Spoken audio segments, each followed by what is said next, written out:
My encouragement for today is to let go. Let go mo na. Tama na at bitawan mo na. Tama nang sinubukan mo at di nag-workout. Kasi kapag pinagpatuloy mo yan, hihilain ka lang pababa.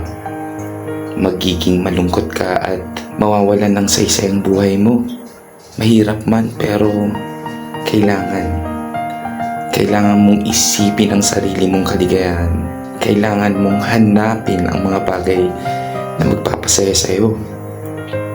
Oo, mahirap lalo na't nakasanayan mo ang mga bagay na ito, pero ganun pa man, kung ayaw na nila, bakit mo pagpipilitan? Bakit mo hayaang baliwalain ka? Sabi nga sa kasabihan, it takes two to tango.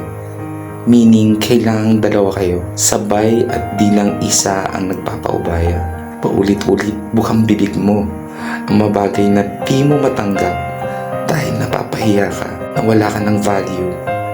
Bakit ganon? Pero anong ginagawa mo?